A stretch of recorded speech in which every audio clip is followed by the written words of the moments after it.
Next on the Love You More Show. The Hillsong brand slowly dissipates. Yeah. And it's like everything that could go wrong marketing wise. Yeah. I don't know what was going on the inside. Yeah.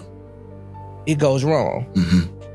And now the name Hillsong goes from a brand that says we are the premier network of churches to a brand that now has a stain on it and you are the pastor of this church. How does Sam Collier feel when the opportunity of a lifetime comes and then the lifetime of the opportunity expires? Woo. Man, we were shocked. That blew up. And, we got announced and we were the first I was married at the time, first African-American pastors in their world. It was a historic moment. Yeah. We were in everything from People Magazine to Yahoo.com for 7 days. On the seventh day. Come on. On the seventh day, the Carl Lentz thing happens and the media cycle shifts from African-American pastors, so on and so forth, the racial reconciliation to what's happening with Carl, one of the most famous churches in the world, anybody from Justin Bieber to Kevin Durant to so on and so forth. And so in our minds, honestly, I said to my mentors, there's no way Hillsong's going down. Yeah. I mean, you got Nike, they got stores all over the world. One store has an issue, you're not losing the whole brand. So you have all of this media going on. Yeah. You are the first African-American pastor at Hillsong. Yeah. I know that comes with a level of not necessarily insecurity, but just trying to figure out placement on something that's new. Yeah. As a husband, trying to navigate and walk through that and still preach, provide, and protect. How difficult was it for you to get your brain on being a father and a husband when there's a whirlwind in ministry and that's just as many babies? Like, because you're no longer the evangelist who can come in and get everybody revved up and send them to the pastor. You're now the pastor. What pressure is now on you as you're seeing and reading all this stuff? Wow. We had, at the time, we had 2 babies. So, and what I mean is we had Hillsong Atlanta and then we had Sammy on the way. Yeah. And Sammy was maybe 3 months in the womb at that point, in the middle of that. And so you just do your best to try and care for everyone. And, at the time, my ex, she was, obviously doing a lot of things in the Christian industry as well. And so you have to have a lot of conversations about, because Hillsong was kind of my thing. It was kind of like, okay, I'm going to go let you do your thing and I've got my thing. And so behind the scenes, you're just trying to figure out how do you protect both? And do you think you miss God by connecting with the brand versus the intricate parts of that ministry?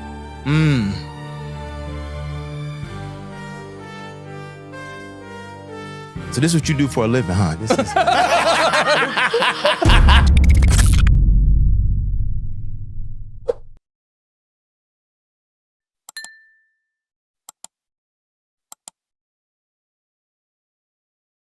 Have you ever found yourself in a situation where you like, man, the world seems to be spiraling out of control? Like maybe you have been so perfect in your life that you don't know what it feels like to be overwhelmed.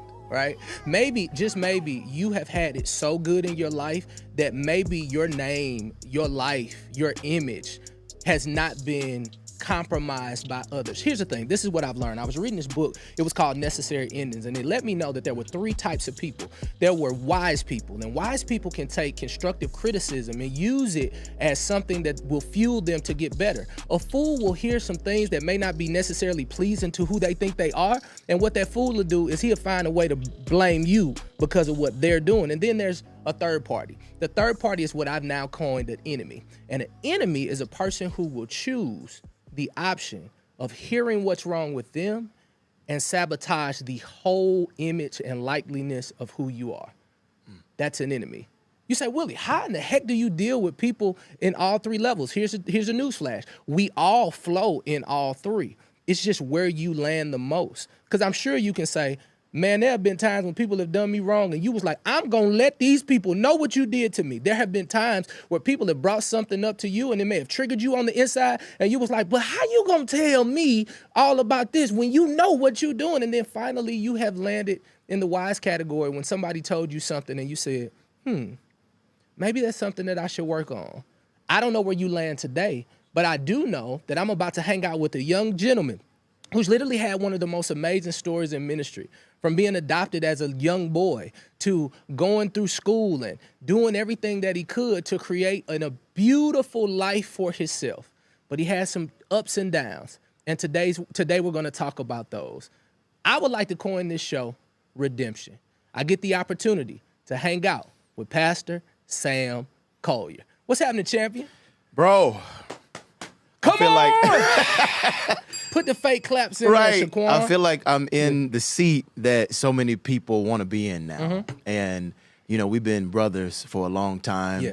Almost cried doing the introduction. Yeah. And I just, you know, you had Q Parker on recently, and you shared some things with him about how he showed up for you in some of your darkest moments. Yeah. And, you know, that's who you've been for me. That's who Q has been. But being on this show, I think, represents that. And it just means so much to me, bro. I know you hit me up in the middle of the fray. Bro, you need to get it up out of there? Right. Yeah. And you was like, look, whatever you need. And I was like, it's hot right now. I need a moment. And I was afraid to even say that because, you know, I needed you bad in that time, you know. And so I'm like, I was praying that one day it would come back around. And so the fact that you let me back on is it means so much to me, bro. So good to see you. Indeed. Honored to be here. Big honor. So, family, do me a favor, if you don't mind. Can you subscribe to this channel? If you have been through anything in your life that you feel like has brought shame or guilt to you, I want you to put a number 1 in the chat. Because let me tell you what shame does. Shame says you just keep thinking about what you did, and you're just like, oh my God. And then guilt says, man, I'm just gonna wear this jacket perpetually, and it's just gonna become my identity. I believe that with this conversation, we're gonna get all that off for you today, and you're gonna feel this in your shana. Well, traditionally on the show, we love to do a music icebreaker. And this particular opportunity, I had to sit down with a guy who is my unc, and he called me Junior. He goes by the name of George Wallace. Okay. And comedian George Wallace and we had a really good conversation about our turning point. Take a look at this conversation that we had. Check this out. You know, when I left that church, my life had changed forever. I realized that moments quickly become memories. So it's important that you spend great moments with your loved ones because you just don't never know. Speaking of loved ones, I was getting picked up by one of my favorite but not so favorite uncles, Uncle G. I mean, he old school, drive a Cadillac, hat to the back, and he knock-kneed as hell, but he's still a good guy. He sometimes joke too quick, but the truth is, he's exactly what I needed during this time to bring me back to earth. He walks up, and he says, you all right, son? I'm like, it's tough. He continues, I know it, but it's a part of life. He says, don't worry about a thing, he's in a better place. That's true. You know I'm crazy, right? I don't know why they say in a better place, he in a box. But you see, I got you laughing already. Laughter is healing for the soul. No matter what it is, laugh it off. Keep laughter in your life no matter what you do, okay? Now get your punk ass in the car. What? Get your ass in the car, Junior. Wow. See, a lot of people don't understand the game, you know what I'm saying? There's no stability in this, dog. All you living off of is a dream, you know what I'm saying? If people don't buy your music, you don't eat, man. So it do get hard for you sometimes, you heard me? I'm gonna tell you though, for real. Steady striving for stardom, wanting fortune and fame. On my face I'm smiling, in my heart is pain. I believe we all get tested, go through hell to get our blessings. I promise at times I wanna break down. No one understands me. This time I'm going up, ain't going back down. If you believe it will be. Taking proper precautions, times is getting harder. Do what we gotta do to feed our sons and daughters. You wanted a survivor, then you got your one. You just told me to claim it, and that's all I done. Living in my city street, nobody cares for me. Oh, Somebody pray for me. The name of the song is Turning Point. I want to encourage you, if you need your turning point or you're going through a turning point, stream that wherever music is streaming. Sam Collier, you have quickly become one of the most sought after pastors in the United States and the world at large about 4 years ago. The first African-American male that I've seen, and I don't know if there were more, in the Hillsong network. I remember when the announcement came out and they said Sam Collier is about to be the pastor of Hillsong Atlanta. It was two emotions that came into me. Extreme excitement, because I'm that type of guy. If you ain't got a partner like me, throw the whole pot away.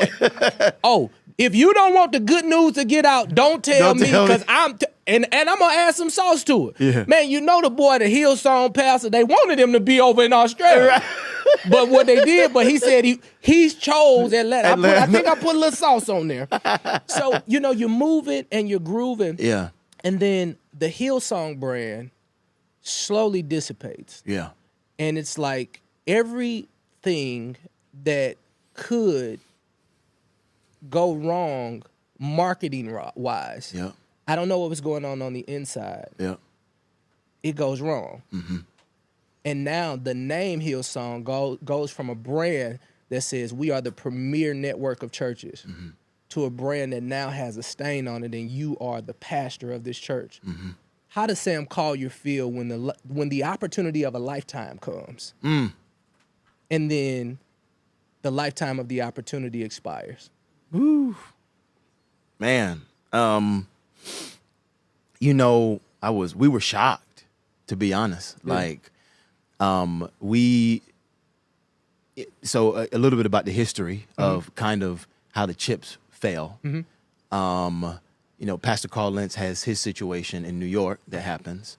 I love you too, Carl. Just let me get that out. Absolutely, that's absolutely. That's my brother. Yeah, he has it. That's why I say he has his situation. Yeah. And what's interesting about that, and I can't say this is extremely factual, but let's just use innuendo. New York is the hotbed of media in America. And so you had all types of individuals at some of the largest media houses in the world that were, if it wasn't the top person, at least somebody in their network was at the church in New York when it went down. So not only was it a pastor having a situation that they could report on from afar, but it was their pastor. So there was a personal stake in what kind of took place in New York. And so also because it was in New York, it was so close to these media houses, the media storm, it was just, they call it kind of the perfect storm. And it just exploded. And everybody from Vanity Fair to New York Post to New York Times to Good Morning America. And they're reporting on Carl Lentz. Reporting on the Carl Lentz situation, specifically connected to Hillsong, New York. So that blew up. And, we got announced, and we were the first I was married at the time, first African-American pastors in their world. It was a historic moment. We were in everything from People Magazine to Yahoo.com for 7 days. On the seventh day. Come on. On the seventh day, the Carl Lentz thing happens. And the media cycle shifts from African-American pastors, so on and so forth, the racial reconciliation, to what's happening with Carl. And in that moment, just kind of answering your initial question, I've got mentors all around because we opened the church maybe 8 months later. I've got mentors from everywhere, pastors calling me going, are you sure you still want to do this? And I was talking to our team, and at the time it was a no-brainer because it had been my dream to be a part of Hillsong for such a long time. I remember I was 16 when I first heard Hosanna with Brooke Frazier at the time, who later became Ligertwood. And so when I got to Hillsong, I said, man, I'm not leaving. And at the time, Hillsong was referred to as kind of the Nike of churches, right? And so 100,000 members worldwide, one of the most famous churches in the world, anybody from Justin Bieber to Kevin Durant to so on and so forth. And so in our minds, honestly, I said to my mentors, there's no way Hillsong's going down. You got Nike, they got stores all over the world. One store has an issue, you're not losing the whole brand. And so in our minds, it was behind the scenes, they have enough experience within this, being the highest selling Christian group for 20 years up until that point, signed to Capitol. They're going to have the PR machine to to, I don't want to say beat this, but do what they need to do to tell the narrative, because when you have 50 churches around the world on every continent except for Antarctica, there's great work happening. And 4,000 people in France. Wow. 10,000 people in South America, 20,000 people in South Africa, 40,000 people in Australia, 10,000 in New York, 4,000. Right. You just go down the list. Mm-hmm. One church has a situation that doesn't tell the narrative of the entire church globally. So in our minds, there's no way it's going down. Yeah. But the media just never stopped. Yeah. And it went from Carl to, there was one individual, she'll remain nameless, who was at the New York Post. We all know her name because she's the one that ended up coming out with the documentary on Discovery Plus. Mm-hmm. I don't know if she's a believer, but she took it upon her, I think it was a personal offense, to, I don't want to say take down the church, but it was her project. Yeah. And the New York Post is a feeder in terms of in media. Yes. And so I remember there was at least a 3-month stint where there was an article from her every single week on Hillsong, and anything you could pull up. And it was a field day. I mean, you just imagine Nike goes through something and they start pulling up records at the store in Belgium. They start pulling up records here. Anything that may have gone through HR, they were finding it at every location, and she was just reporting it. If you drop popcorn on the ground at the wrong place, it was Hillsong. Boom, boom, boom. So let me ask you this real quick. Jump in, please. So you have all of this media going on. Yeah. You are the first African American pastor at Hillsong. Yeah.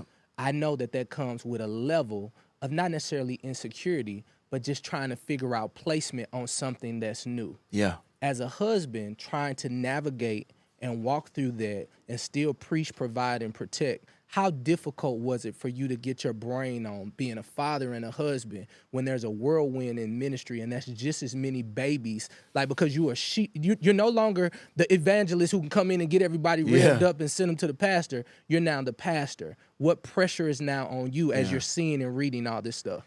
Wow. You know, we had, at the time, we had 2 babies. So, and what I mean is we had Hillsong Atlanta, and then we had Sammy on the way. Yeah. And Sammy was maybe 3 months in the womb at that point, in the middle of that. And so you just do your best to try and care for everyone. And, you know, at the time, my ex, she was, you know, obviously doing a lot of things in the Christian industry as well. And so you have to have a lot of conversations about, because Hillsong was kind of my thing. It was kind of like, okay, I'm going to go let you do your thing, and I've got my thing. And so behind the scenes, you're just trying to figure out, how do you protect both? And, you know, and for me, I want to make sure that what's happening with the Hillsong brand does not impact what's happening with her. She had book deals on the line. I had another book coming.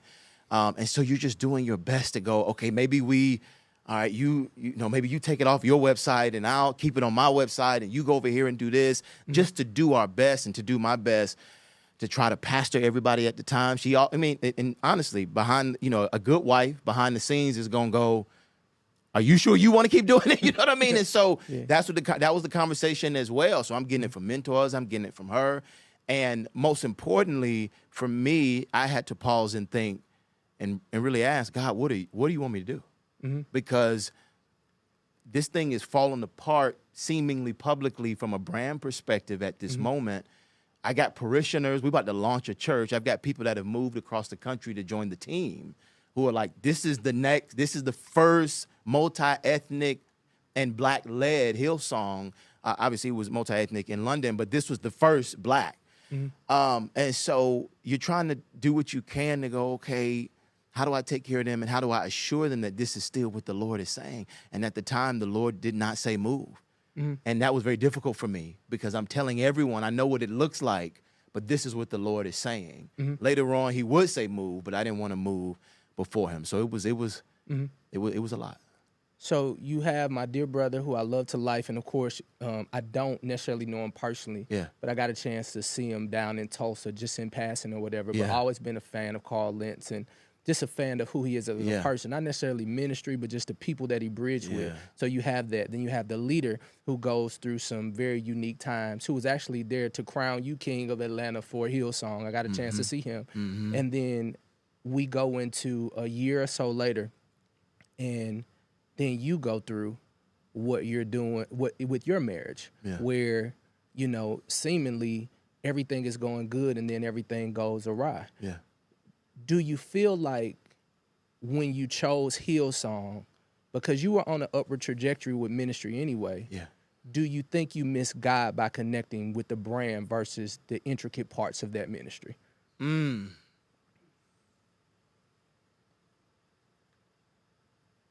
So this is what you do for a living, huh? This is this is what you do. This is what you do. And only brothers could do this. Man, you know, that's a great question.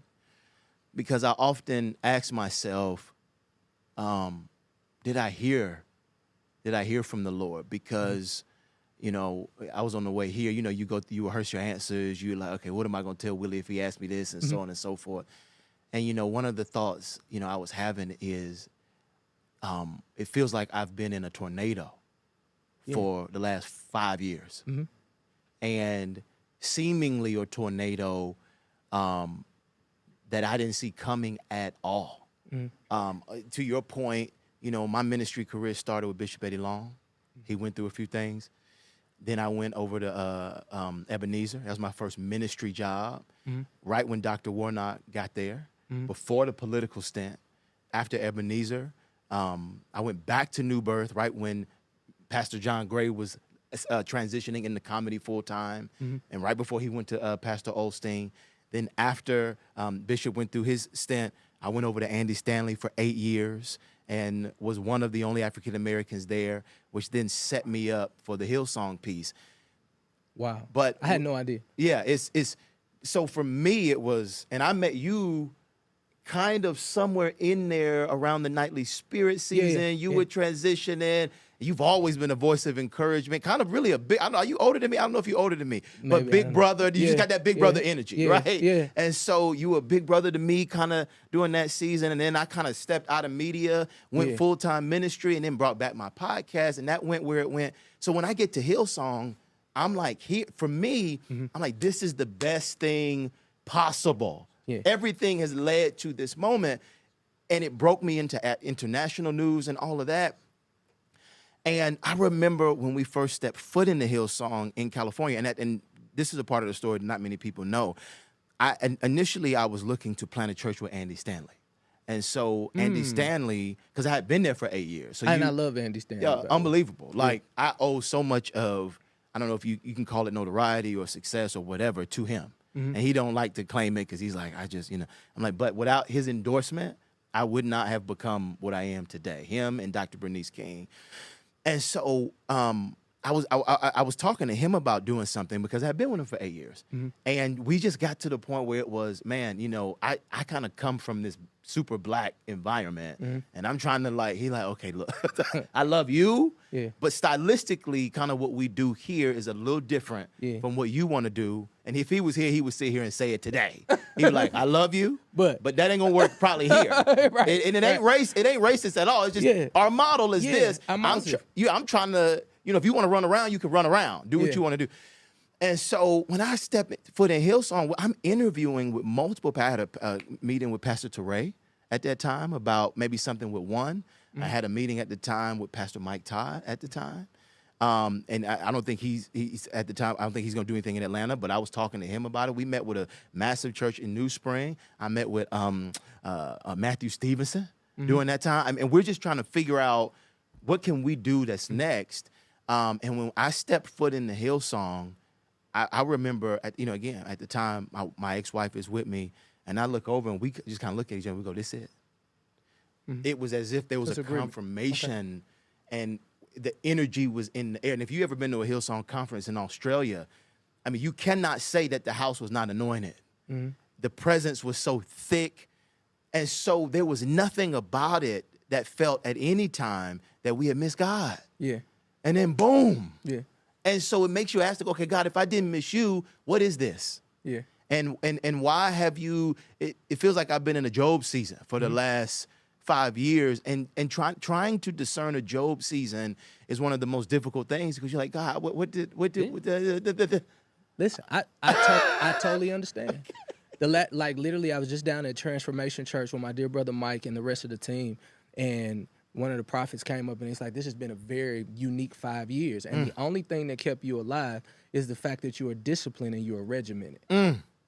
But now it's time to live a life in rest because I am the guy who eats the same thing. I'm gonna wake up at the same time. I'm gonna quit vices. I'm gonna go to the gym. I'm gonna do this. I'm gonna go to bed. I'm just a regimented guy because I grew up with an army man who's 94 years young. He adopted me when I was 3 months old, and he was very regimented. Then from there, you go be this SEC athlete. So you got to be regimented because you got a full ride scholarship. And then I become this entrepreneur, and there are no gaps. Yeah. However, I realized that I've never had the opportunity to lay that burden down. Hence me putting a lot of pressure on the people around me because I was adopted. And I did not necessarily, although I could preach Christ, I hadn't totally found my identity in him. Right. It's like I became a really great performer.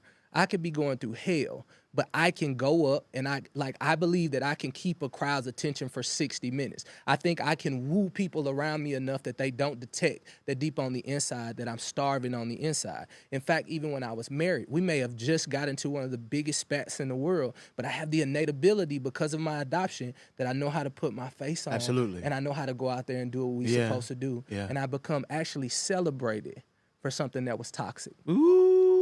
Celebrated over something that was toxic, something that should have been faced, but I didn't face it.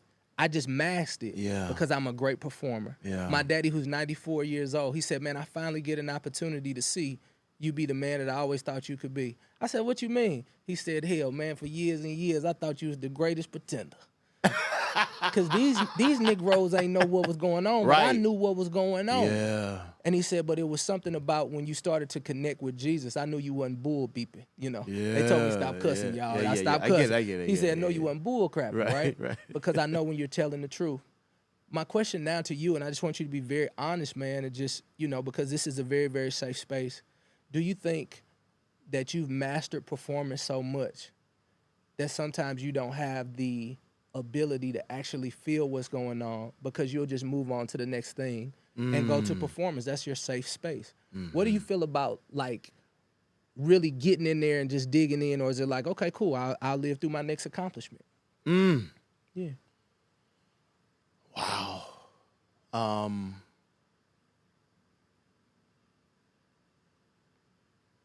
You know, my marriage was really hard. And I was doing my best to try to deal with the hard, and definitely made some mistakes in that and take full accountability, you know, for my mistakes in trying to deal with the hard. And I bring that up because when we talk about, you know, performing and you potentially can attest, and you're going through something that you're just dying, right? That you're dying in.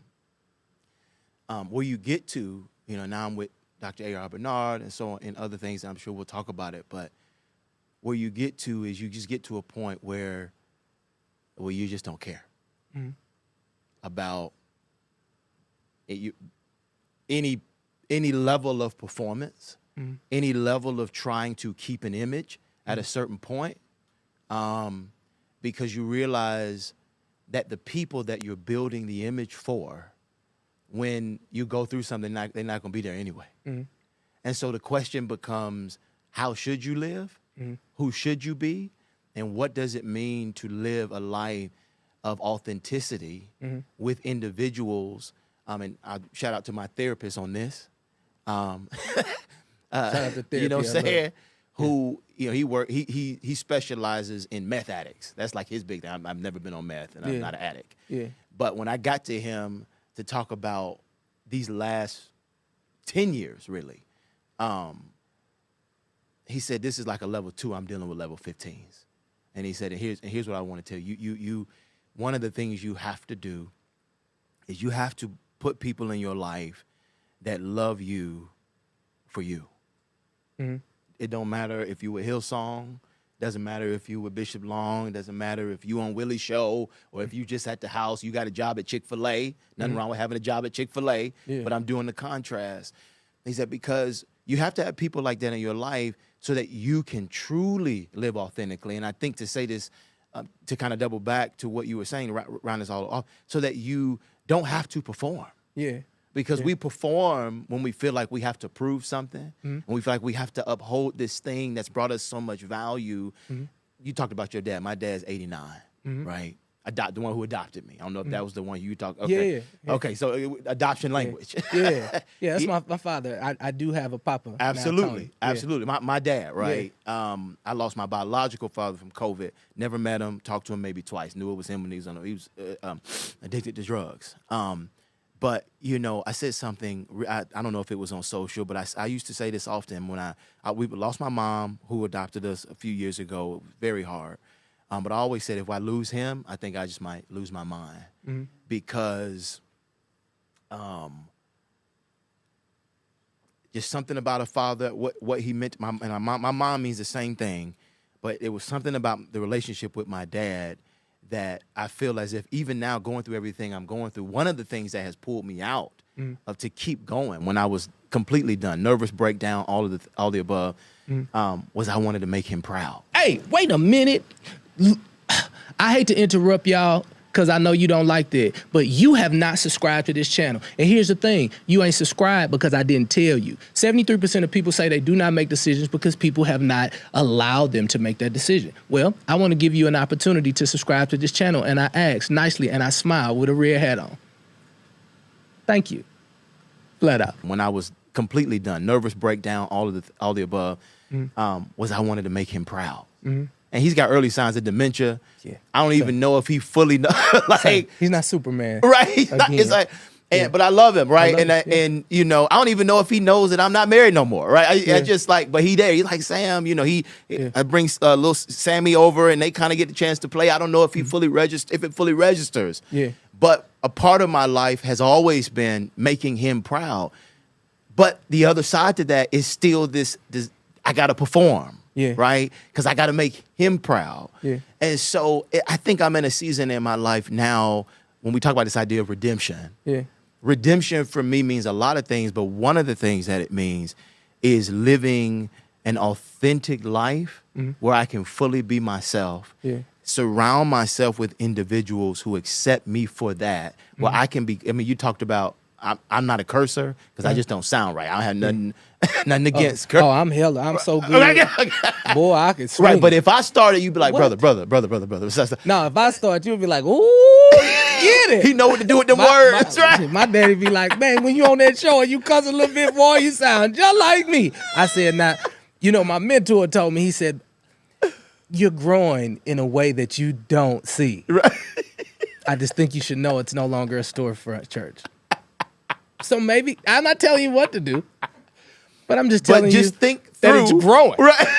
And it's a group of people. It's not St. Louis. It's not there no more. St. Louis. It's no longer a podcast. It's actually a show. Absolutely. And people are watching. Yeah. So I just want to just go back to something real quick. Please. You talked about in marriage, I made some mistakes. Yeah.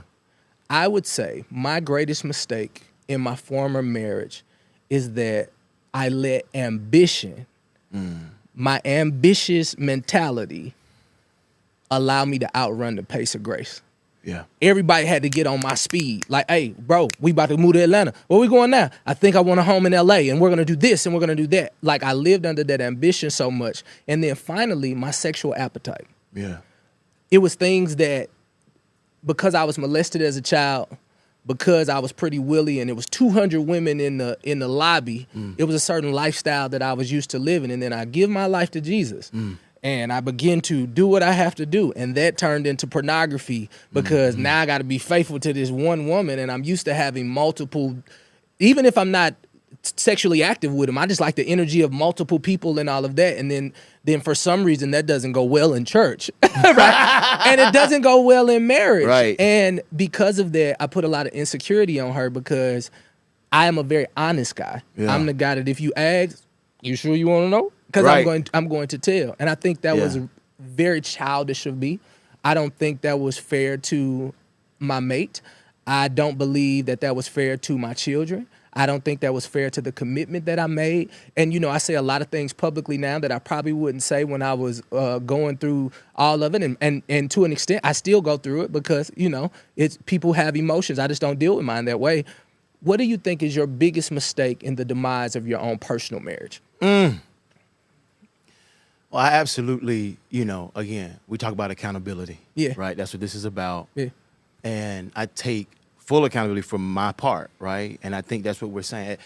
We can go down a lot of the long list. Mm-hmm. But one of the things that I would say is, and this is something, one of the reasons I didn't want to be a pastor anymore, to just be honest.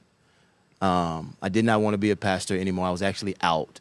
So you didn't want to be a pastor no? You still want to be a pastor now? Yes. That was a really questionable yes. I just want to put that out there. Like, yes, I've gotten back to that point, but I just want to be really honest. And, you know, the congregation knows because a lot of them that are still with me, they walked through this season with me. And I actually, you know, when I had a nervous breakdown, I'm going to get back to the marriage because that's where we're going. But, like, when I had a nervous breakdown or right before it or right kind of during that season, my therapist said, you got to choose. Like, you can't keep trying to save a dilapidated house if you don't feel like it's worth it, and trying to like rebuild your life. You got to you gonna get all in, or you got to get all out, and there's no wrong answer. And I said I want to get all out, and I was gone. I was getting ready to make the announcement on a Sunday that we were shutting everything down, and that week, Dr. Bernard's family called me, and the Spirit of the Lord said to me, "I know how you feel, but this is what I need you to do. You're not done, Pastor." I'm like, I'm not done, please. But one of the reasons I wanted to be done was because one of the things I think I faced in my marriage is my health clashed with my theology. Explain that a little bit. Yeah, I knew early on, and I would probably say that maybe she did. I can't speak for her. But that things probably should have ended. Is that before the marriage or during the marriage? Okay. Early on. And my theology, and this is why we talk about circle. You know, we talk about circle. We talk about people that are in our lives and people loving you, not just for the platform, not people you have to perform for, but, you know. I had a circle around me at the time that understood the difficulty, and I'm not blaming them at all because it's my decision, you know. But I had a circle around me at the time that was encouraging me theologically to make a certain decision around staying when I felt health-wise that I should have left. And so for me, in dealing with that, I think what happens, and I see this happen with a lot of married couples now, they're in situations that are unhealthy. And the healthy choice would be probably to leave. Or probably, now, again, I need to be careful because I'm a pastor, so I'm all about marriage and long suffering and doing everything you have to do. I think people understand. Okay. The people who is supposed to land with, right, I know they understand. Because I'm not about everybody get divorced. I'm not saying that. I want to get married again, and I'm excited about that because I believe in marriage. Man, you done said that loud too. I didn't. I don't think I've ever said it that loud. The man of God said, "I want to be married again." I love marriage. He's like, do you want to be a pastor? Yeah, I guess I do that. But you want to get married again? Yes, I want to get married. I want to love more. You want to lay your body down and say, "Thank you, Jesus," without condemnation. It's kind of tough now. When you pastoring as a single man is crazy. We can come back to that later. It's ridiculous. I'm like, it's crazy outside. It is. I don't want to go inside. So I just want to go back inside. This lady, side note, this lady in Jacksonville, she must have touched the back of my arm 3 times. I said, "Don't do that no more. Don't do that no more." Sometimes I leave my experiences and I feel like I have been touched in the wrong place. Right. Because I'm little and I be like, no. Anyway, go ahead. Are you saying you enjoyed the touch? No, I did not. I smelled like white diamonds afterwards and Chantilly mixed. It was cringeworthy. But, you know, I just say like women are a lot more aggressive now that they know that you may possibly be on the market if you're not. You know, if you're not public about what you may be doing. But absolutely. Like, I'm going to be very, very honest. Like, my wife and my family are, like, I treasure them. It's sacred. It ain't gonna be, hey, here go us over here, this, that, and other, because the way they treated my family when we were going through uncoupling. I have to protect my children. I will protect my next wife. If she just want to be seen and want to be on every post, that's just not gonna happen for me. I'm gonna always protect them from the people at large. Yeah, but go ahead. Yeah. Amen. Theology clashing with health, and I think for me, and I was saying, I see a lot of individuals and couples now. I counsel a lot of them that should not be together. They just should not be together because of whatever. You can go down the list of, so whether it's addictions happening or whether it's trauma happening or whether it's unequally yoked or what you chose wrong, you got married too fast, and whatever it is, and you stay in it because this is what the Bible says, right? Not understanding the full context of different things as it pertains to divorce and grounds for divorce and what God's actual design is for marriage. Because we're imperfect people trying to live a perfect gospel that we'll never fully achieve. So how do we now build marriages and lifestyles and relationships that are God honoring? Yeah. And sometimes that means it's not going to happen here. Yeah. And for me, I should have made that decision because I did not make that decision and I tried to push through. I pushed myself too far. And in that, you now choose coping mechanisms to now deal with that are not honoring of the marriage. And so when it comes to coping mechanisms, mine was alcohol. Which one was yours? Yeah, I mean, without going into full detail, lust has always been. That's the fight. Always. That's honest. Always. You know, that's the hardest one for pastors to be honest about. And going to Celebrate Recovery, shout out to that ministry that changed my life forever. I got a chance to see men of God, women of God come in and say, I'm such and such. I'm a strong believer in Jesus Christ. I struggle with sex addiction. I struggle with lust. And I struggle with codependency. And my name is Willie. Right? So whatever that thing is. And I got so used to people being free with what they struggle with that it's almost like it helped me so much to be free in who I was. And so when it comes to you, man of God, I just want you to know, like, I think the ministry actually becomes a lot more fulfilling when all of the stuff that you've learned from people who have created a platform and a system, when you get an opportunity just to be free with who you are and where you are. Yeah. Taking off the mask as your brother, as a friend, and I know cameras are here. When they told me that I would have an interview with you, I was like, Sam is polished. He'll know how to maneuver what he needs to maneuver. And he'll give you some, but he's not going to give you all. I don't know what platform it is, and it may be your own. You got to just get free of it because I believe that all of it has to burn as your therapist says. All of it has to burn image, this, and this, and then be able to say, okay, I'm building this on me because I'll actually enjoy it. You know what I can do now? I would love to pastor now if that call comes again in my life. You know why?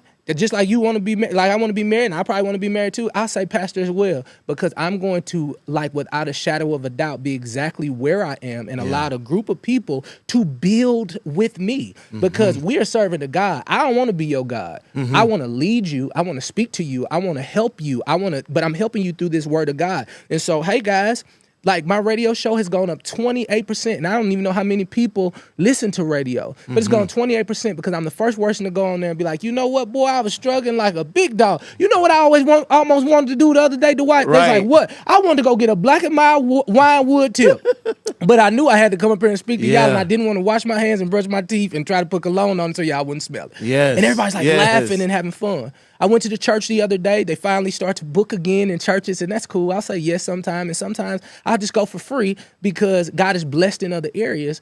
And I'm so thankful. I was like, well, if I say hell in here, y'all don't get mad if I make it up. And they was like, oh, he said hell. I was like, y'all mad because I said hell. Some of y'all going anyway, so I don't know what you're mad for. But there's such a beautiful freedom that comes with it. And I so desire that, you know, for you, because you, in my opinion, despite even though people make mistakes, I think at the heart of who you are, I think you're such a great person. I think you do have a genuine heart for people, you know, and I just believe that the level of freedom that God wants to have with you, it's just gonna take just like, yo, man, this where it is.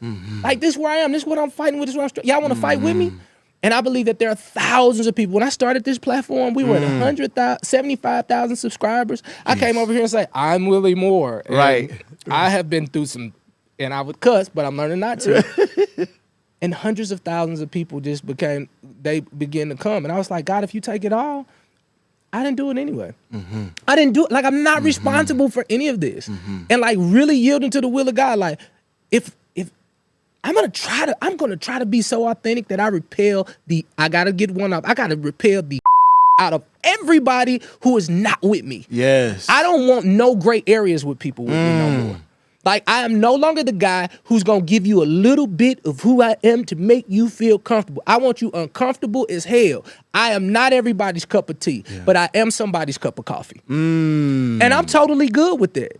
And I pray that God will give you this boldness to be strong and courageous, be like, this is where I'm sitting at. Nobody can create a narrative for Willie Moore Jr. no more. There's nothing you could put on social media that I have not said myself. Oh, you cheated. I already told you that. Oh, he was drinking. I already told you that. He struggled with porn. Oh, I already told you that. And I told you what I did to get out of it. I joined Celebrate Recovery. I stood at the feet of Jesus. I'm making I'm making hundreds of thousands of dollars, but I'm sitting there crying with a person who just got a job at Burger King because he had been on meth for 7 years. And I'm crying like he won the lottery because we back at the feet of Jesus. At the feet of Jesus, the ground is level. So if you ain't at the ground, if you ain't at the feet of Jesus, then you get to judge me. But when we get to the cross and when we get to the ground, when we get right there at the ground, it's all level because we all dealing with something. And y'all not going to make me feel so condemned about what I went through just because it's public knowledge of what I did. You will never get the opportunity to shame me. I don't wear that jacket no more. And it's my prayer that as you move into this next season of your life, it's like, I heard what she said. I already had said that on radio. There's no way you can you can't get into the minutia of my life. I'll give you all of that because the person that they speak of no longer lives here. I laugh at the guy that they talk about now because I'm not there no more. You know, he did this. He was so caught up in being seen that he missed the opportunity to know that God seen him. God sees you, bro. He favored you with Steve Harvey. He favored you with man. He favored you with leaders. He favored you with people all across the country, even with this new team of people. I'm not being careful with y'all. Y'all better be careful with me because I'm going to tell it. I'm going to be the best example I can. If you get close enough and you see my flaws, I'm going to give you the opportunity to share some things. Like they told me stop cussing. I was like, I'll do it. I'll do it. But I had to give one off every episode. Yeah. Pray for me. But man, I'm so proud. I'm so proud of the man that you will become. Yeah. This is my last question, and of course I got to land the plane because I told him that I would stay true to the time. What has the public scrutiny, walking into the school, picking up little Sammy, knowing that a lot of stuff has been public, and it feels like everybody knows. Yeah. Walking in rooms, not being able to be as confident as you traditionally will be because you continue to hear this thing of what has been said and what people know. What has that done to Sam Collier? Well, I got to respond to the sermon you just gave. That was the Lord. Because it was definitely the Lord. And I will say, you know, and this kind of is a twofold answer to the next question too. Like, you know, I live in therapy, you know, and you know, to everything you're saying, having people in your life, building a life of transparency, going to the core is, I agree with all of it. It's the healthiest place for you to be. One of the reasons I did not want to continue to be a professional Christian was so that I could go be that. Because there's so many boxes and rules and this, that, and the third and so on and so forth. And the hope for me now is to build a lifestyle and a brand and a platform and a whatever in that free space, in that new space, because I actually think not being in that space is unhealthy. It's unhealthy for who you are. It pushes you against how God has created you and actually promotes unhealthy behaviors that you now pick up because you're not being fully integrated. You're hiding something. You're in a certain space. So the life I'm looking to build now in this new space is that. Unfortunately, because of the details of my last situation, when you walk through divorce and all these other things and where you land and all that, I can't be as I want to be, to be honest and frank, out of respect for my son and other things and agreement, whatever. But I do want to say to you that moving forward, that is the goal. And primarily because I think it's the only way to be. Yeah. It's the only way to live. And I think we end up creating our own explosions, trying to avoid them. Yeah. What was in marriage? What do you think was your final straw? Like, 'cause it's always a point. It might not happen in that year, in that moment, but there's something in your heart that said, okay. What do you think that moment was for you? Yeah, I think she would have her reasons, and these would be, particularly mine. I think because at some level there is okay, well, let me go back and fight for this. You know what I mean? Whether you initiate the divorce or you keep it or you whatever. I think for me, it finally clicked for me that I can't fully be the best version of myself here. And I can't be the most God-honoring version of myself here. I can't be the best father here. I can't be the best husband here. And for me, I'll give you a story that I've not ever said publicly. Maybe about, 4 months before the divorce, I was in London. And I woke up randomly one day and the Lord told me to go to London. It was very strange. I'm glad your bank account could do that. Okay. Well, JetBlue will give you. Yeah, well, even in London. Now, you can't do Delta. Woke up. Delta will. Say he woke up and said, the Lord said go to London, and he moved on that. Well, I tarried. God is good. Go ahead. Go ahead. It's all good, man, God. So you're in London. I'm just trying to love more. You get there. Okay. You get to London. So I avoid God for about 3 weeks. Okay. Keeps bringing it back, London.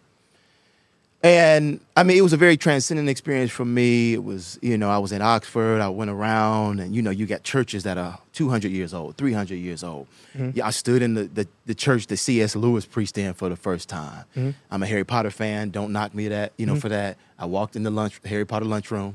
Yeah. That was a big detail. Oh, they going to kill you online. I know they going to kill me. They going to kill me. God has. I just messing with you. Yeah. And so, but I had a moment when I was leaving and I was standing in the airport and the Lord arrested me and he said, "What are you doing?" And I remember saying to the Lord, I am a shell of who I was. And I don't like who I am. I don't like the father I am. I don't like the husband I am. I don't like the man I am. And this is not what my dad, this is not what he sacrificed for. And so when I went away to therapy, to answer that question, we talk about what's your breaking point. It's so that when I stand on that pulpit and when I'm on these microphones and whatever, that I can confidently say that I am who God wants me to be. That's real. And I could not do that there. Got it. And so for me, once I got to that point, that was, I said, I had my therapist asked me a question. I'm just letting you in. Yeah. Everything had not gone public. And he looks at me and he says, "This is going public." Yeah. I said, "No." He said, "Let me warn you. I've seen this situation multiple times. I know the conversations you had. This is going public. Yeah. I believe if you walk through with this divorce, that it's going to be worse. Are you prepared for that?" And I said to him, "I will lose whatever I have to lose to become who God created me to be." Well. And that's the answer to your last question. Listen, as you sit there and you think to yourself, I'm going through a whole lot, and you may be thinking of uncoupling. On the other side of this, you see two men who actually have genuine smiles, but there's a part in our eyes that you don't get to see until you're on the other side. Something is lost. Something is gone. Something feels like, man, I didn't do it the way that I thought it was supposed to go, and I didn't do it the way I believe God wanted it to go. However, there's also a part in the eye that says grace, grace, grace. And you begin to lean on that grace. Sam talked a lot about therapy, and I remember, and I've never said this publicly, but I remember when my therapist, she challenged me and she said, now, which road are we taking? Because I can only take you down one. I can't take you down two streets. And when I made the decision in my heart to say, I'm going to have to do something different, my story sounded similar to him. I was just like, man, you know what? I don't believe my future should require me to be this version for the sake of safety for someone else. And that was tough. I don't recommend divorce for anybody. If you want to do that, just know it is a long, arduous road that is not necessarily the coolest thing. And I know the world continues to show you that you can be with one person, then you go get somebody else, and you can just be cool. But on the backside of the mountain, there are tears. There's a rebuilding stage. There are times when you feel like you're so delayed in the walk because you could have been. But to those of you who know about this journey, you know that Willie Moore Jr. is not for divorce. And I believe Pastor Sam Collier is not for divorce. Absolutely. But we are for divorced people. So if you messed it up, or you feel like someone else messed it up, and you are in an uncoupling stage, let's do our best to get the tools that we need to get it right this next time if God blesses you with a next opportunity. I want to challenge you in this moment. I want you, especially men who watch, because I'm looking at the numbers, 67% of this audience is women and the rest is men. Men, I want you to reevaluate what vision you have and what you can put into the house. I want you to reevaluate your issues. I was honest, man. Like from alcohol, all the other stuff, to my sexual desires and not being able to control myself. And even if I wasn't laying, I was playing. You know what I'm saying? So, but I'm learning now that with therapy, with Jesus, with accountability, God has now created a new discipline. And the discipline doesn't require anybody else. I love me so much that I don't want to lay my body down with nobody but my wife. I love me so much. Like, honestly, I love who God made me so much that I don't even want to mess up the temple that he has, because every day I stand in anticipation of, all right, what you want me to do today? Who you want me to pour into today? It's almost fun now. I wish that could have happened inside of a marriage. But I'm so grateful that it came when it came. I'm praying for you, family. I know that this is a very unique season for a lot of marriages, especially with the economical times and all the pressures of the world. But I want to challenge you guys to buckle down, rethink it. If you can't give a conversation like what I just had right now, baby, don't do no divorce. Because if it's she did this and he did this and they did that, I'm like, baby, you go get over that, because at the end of the finish line, God only show you anyway. But if you make the decision based upon what you believe God is saying for you, it's not an easy road, but it's doable. Don't forget to love yourself more. Flat out. Love you more. Love